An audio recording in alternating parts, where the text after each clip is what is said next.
57 infants with a stroke were maintained on ASM after discharge. Only 22 infants had ASM discontinued. This small number rendered the conclusion of the outcome in the stroke group seriously underpowered. In the study, abnormal neurological examination at discharge was reported to be no different than a normal examination in prediction of subsequent seizure, but sample size was relatively small. Seizure exposure was determined by a study center investigator based on EEG. Ideally, it should have been done by another neurophysician not involved in the study. Based on the study, it was difficult to comment upon the effect of phenobarbital on neurodevelopment as a VDFS score. Its continue ASM group was not different from the discontinue ASM group. And this is a stop checklist and take home message. This study served as an important beginning for further study addressing an important question, and decision should not be characterized as a routine to consider or stop ASM at discharge for NICU. Always consider infant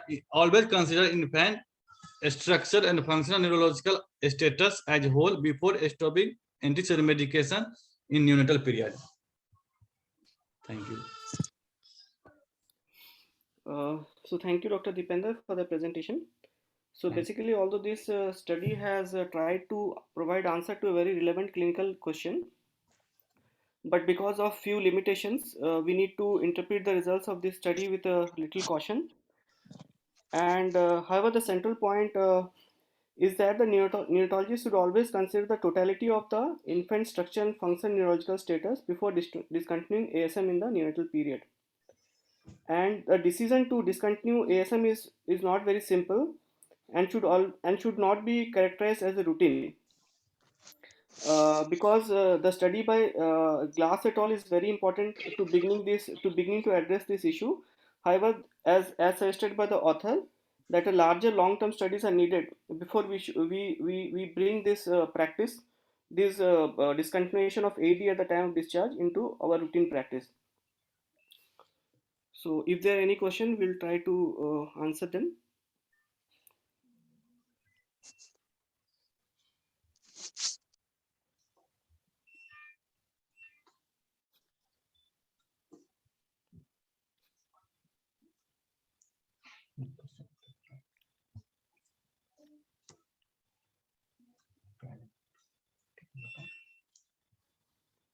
Okay, the question from Dr. Aman.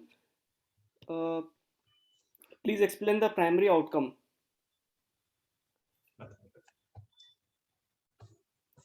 Dr. Deepender? The primary outcome are neurodevelopmental outcome. It will be by the VDFS score. In VDFS score, there is a different. In VDFS score, there are different domain are used. In totally 15 score, 50 score, and maximum score will be 200. 50. Total total item score is 50 and maximum score is 200. In the 1 for never, 2 for sometime and infrequent, and 3 for most of the time, and 4 for all of the time.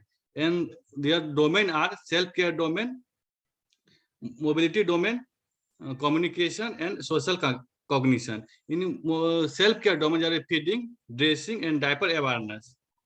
So from this VDFS score, we calculate the score, and maximum will be neurodevelopmental outcome. Okay, so basically the primary outcome of this study was to assess the VDFS score at 24 months of age, and what they have hypothesized is that the babies in which ASM was discontinued at the time of discharge have a VDR-FS score that was within 7 percentage points. So total points at 24 months, the total VDR-FS score in a baby, the average VDR-FS score is 172, and 7% of it will be like 12 points. So if the VDR-FS score at 24 months of age in those babies in which ASM was discontinued at the time of discharge is within these 12 points, so they will achieve their they will prove their hypothesis. So from this we can see that so you can see the primary outcome. So you can see in the adjusted analysis, the lower limit of the VDR-FS score was 11. So that was within the 12. Matlab, it was within the non-inferiority margin of 7 percentage points. So they have proved their hypothesis that the discontinuation of ASM at the time of discharge versus continuing ASM at the time of discharge, discontinuing ASM at the time of discharge was non-inferior as compared to continuing ASM at the time of discharge. Okay, so next question is, please re-explain the stats part. I will try to re-explain it.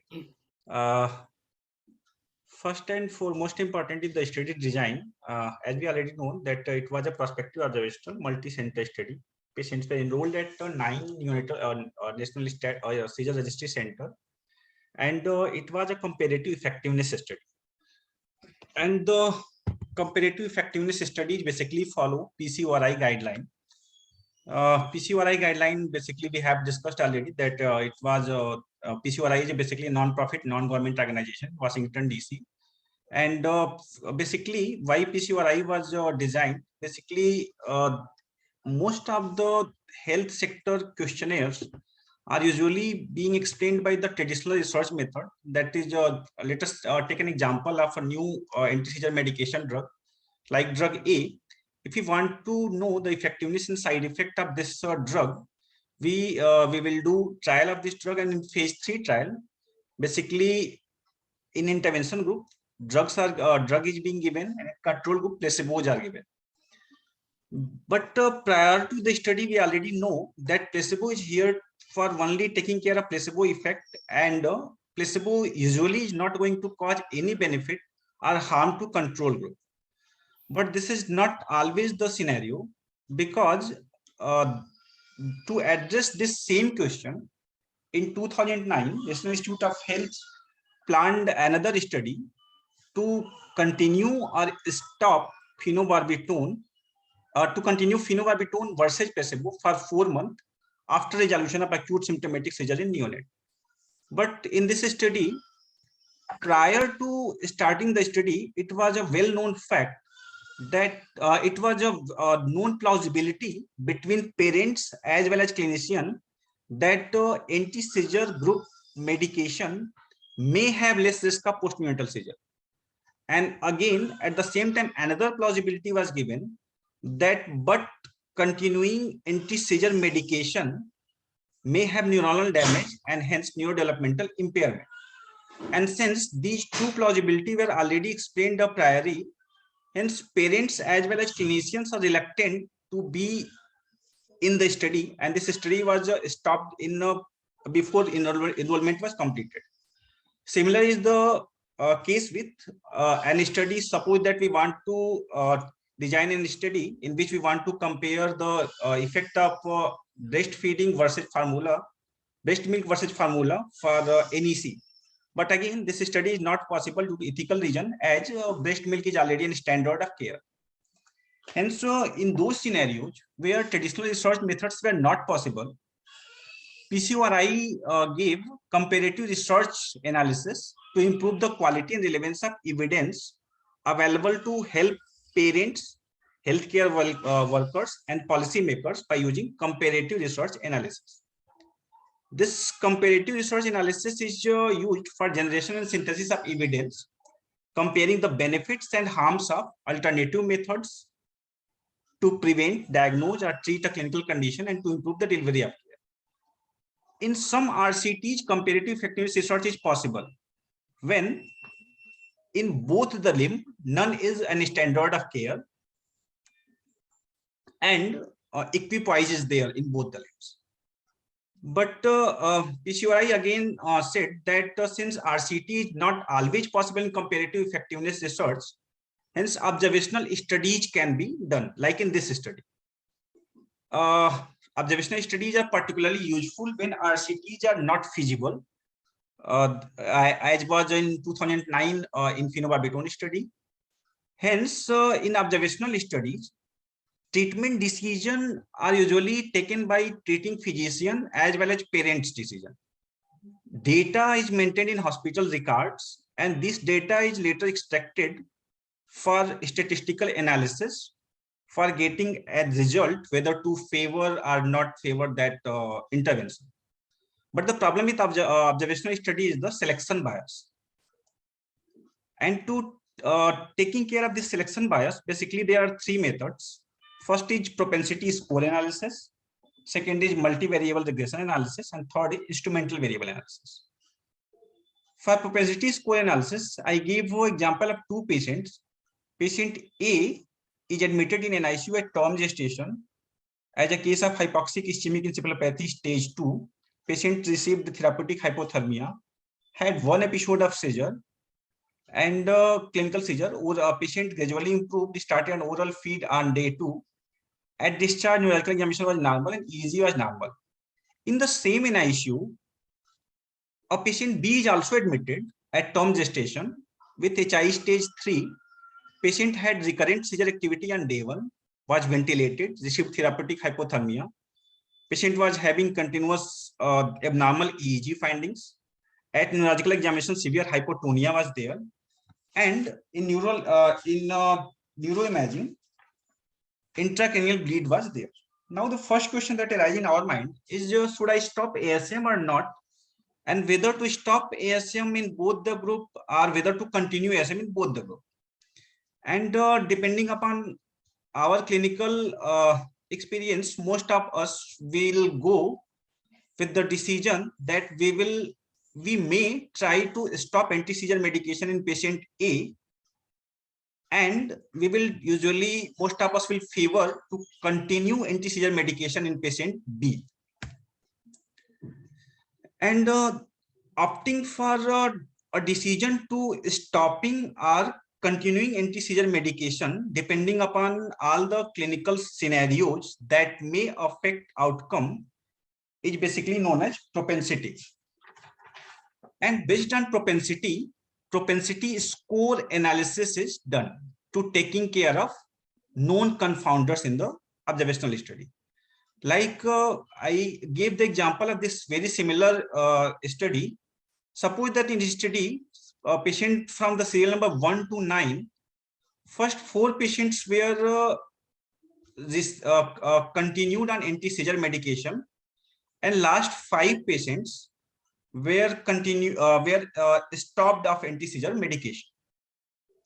And we were basically concerned with the VDA-FS score in those patients who were continued with ASM compared to those who were stopped on ASM.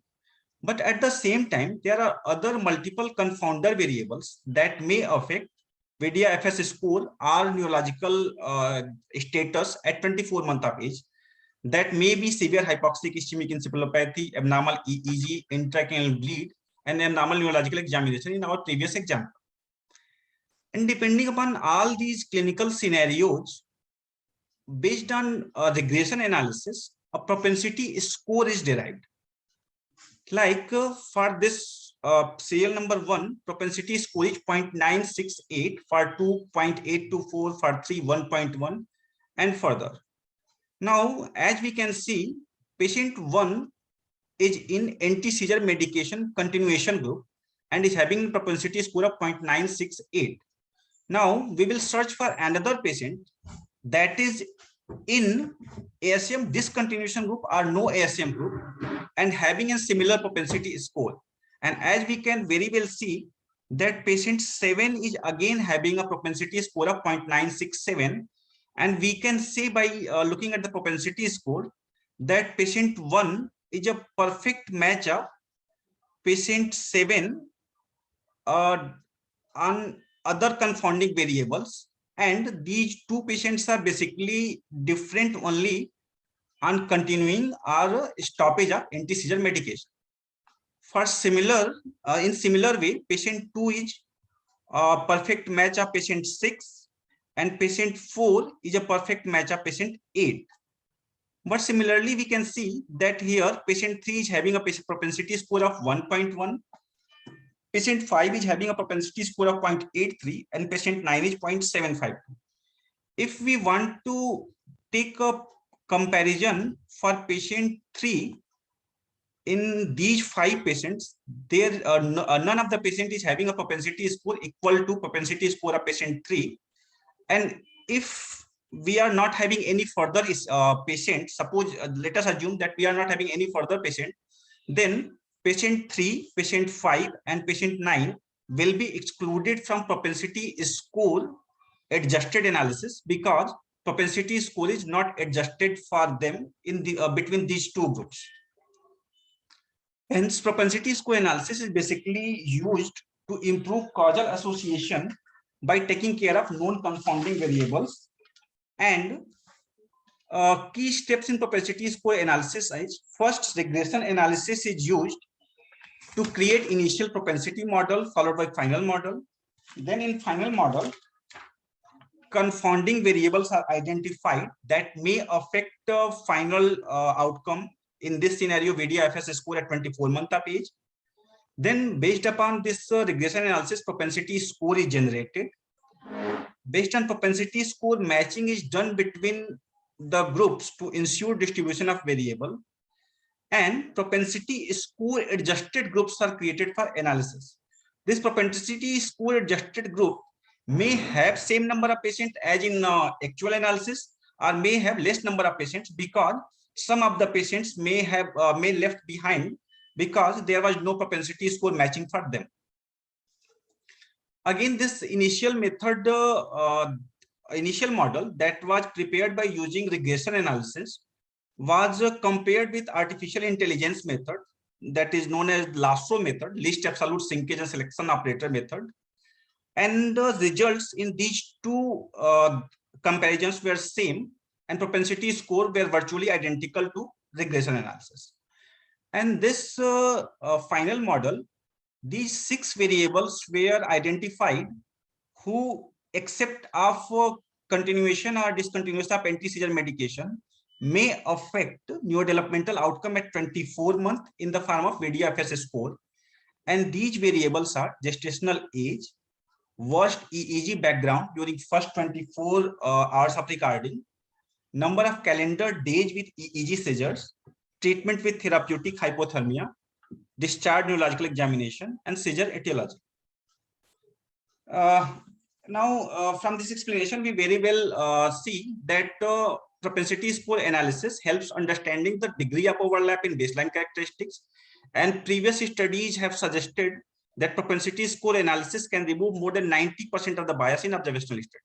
But the problem is that in propensity score model, we take care of known confounders only, and like unlike a randomization study, it does not take care of unknown variable or bias. And we already looked when the matching was done, that based on the matching techniques, some of the patients may left behind as there was no propensity score match for them, and this may reduce the effective sample size and hence the power of study. Second method was multiple regression analysis. Multiple regression analysis, we all are something aware of that. If a single independent variable is affecting a single independent variable, then simple linear regression is used. And if multiple independent variables are affecting a dependent variable, then multivariable regression analysis is done. Again, the problem with multiple regression analysis was just same, that it does not account for a known variable, and the strength of association depend upon the quality of the variables used. But there are some differences between the multiple regression analysis and propensity score analysis, based on which nowadays propensity score analysis is being favored in healthcare studies above the multiple regression analysis. And these are that in multiple regression analysis, every patient is included, whether there is a matching is available or not. And propensity score analysis is a kind of conversion of observational study into randomized study. And the third method was instrumental variable quasi-randomization. Instrumental variable quasi-randomization is again a method of conversion of an observational study in some randomization. And here randomization is done by using an instrumental variable. But the problem with instrumental variable quasi-randomization is most important problem is to identify this instrumental variable that will be used for randomization. But if randomization is being done in true sense, then it is going to take care of both known and unknown confounder. And an ideal instrumental variable is one that should affect treatment only, not risk factors or outcome of interest. In this study, missing data analysis was also done because this study was based on hospital records and many of the data were missing at the time of analysis. And for taking care of this missing data analysis was done using single imputation method and multiple imputation method. Single imputation method is basically used when only a few data is missing. Like suppose that we are filling data for serial number 24 and we are not getting Apgar score. Suppose that we are taking example ki Apgar score of serial number 24 is missing, then in last observation carried forward, we will consider Apgar number of patient number 24 equal to patient number 23. Or most of the baseline observation is carried forward, like in most of the scores in 23 was again repeated in this patient also. In Hoddeck method, data is randomly selected from similar record in the same study. Like suppose that patient number 18 is having similar variables except of this missing variable, then the missing variable is taken from the patient number 18. And in Koldeck method, data is selected from previous study and previous records. In mean substitution, mean of all values is used to replace the data. While in multiple imputation methods is used when multiple data sets are missing. Here, multiple number of simple imputation methods are generated by statistical analysis, and based upon this multiple values of this missing data, multiple number of analysis is done, and ultimately all these analyses are pooled for the final result to taking care of missing data. I think now screen sharing stopped and the share window is बंद हो रहा. Okay, so if there are no more questions, so I'd like to thank both the presenters, Dr. Pranay and Dr. Dipender, for the presentation, and I'd also like to thank all the audience for patiently listening. Thank you all, and good night. Good night. Good night, sir.